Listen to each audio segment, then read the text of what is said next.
തന്നിരിക്കുന്ന ഈ ചിത്രങ്ങളിൽ ഓരോന്നിലും ആകെ എത്ര ത്രികോണങ്ങൾ ഉണ്ട് എന്ന് കണ്ടെത്തണം എന്ന് വിചാരിക്കുക. ഇപ്പൊ ഒന്നാമത്തെ ഈ ചിത്രത്തില് ഈ ബേസിന് സമാന്തരമായിട്ട് രണ്ട് വര വരച്ചപ്പോൾ 3 ഭാഗമാണ് വരുന്നത്. ഇങ്ങനെ 3 ഭാഗമാണ് വരുന്നതെങ്കിൽ ആകെ ത്രികോണ എണ്ണം 3 തന്നെയായിരിക്കും. ഇവിടെ ബേസ് സമാന്തരമായിട്ട് ഇപ്പോൾ 4 ഭാഗമാണെങ്കിൽ വരുന്നതെങ്കിൽ ആകെ ത്രികോണ എണ്ണം 4, 5 ആണെങ്കിൽ 5. ആ രീതിയിലാണ് ഇങ്ങനെയൊരു ചിത്രം വന്നു കഴിഞ്ഞാൽ കണ്ടെത്തേണ്ടത്.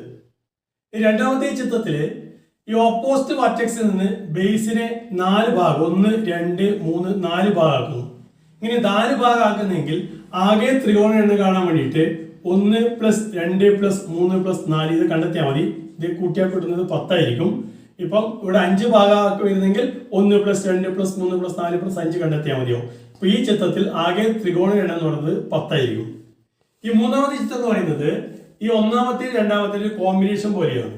അതായത് ബേസിന് സമാന്തരമായിട്ട് 1 2 3 ഭാഗം വരുന്നുണ്ട്. അതുപോലെ ഓപ്പോസിറ്റ് വെർട്ടെക്സിന്റെ ബേസിന് 1 2 3 4 ഭാഗം ആക്കുന്നുണ്ട്. അപ്പോൾ ഞാൻ നേരത്തെ പറഞ്ഞു 4 ഭാഗമാണ് ആക്കുന്നതെങ്കിൽ ആകെ ത്രികോണ എണ്ണം എന്നാണ് 10 ആണ്. അതുപോലെ സമാന്തരമായിട്ട് ബേസിന് സമാന്തരമായിട്ട് 3 ഭാഗം ആക്കുന്നെങ്കിൽ ആകെ ത്രികോണ എണ്ണം 3 ആണ്. അങ്ങനെയാണെങ്കിൽ ഈ മൂന്നാമത്തെ ചിത്രത്തിൽ ആകെ ത്രികോണ എണ്ണം എന്ന് പറയുന്നത് ഈ 3 ഗുണിക്കണം 10 3 ഗുണിക്കണം 10 അതായത് 30 ആയിരിക്കും. ഇവിടെ 4 ഭാഗമാക്കി ഇവിടെ 4 ഭാഗമാക്കുന്നിരിക്കുക. അപ്പൊ ആകെ ത്രികോണ എന്തായിരിക്കും 4 ആയിരിക്കും.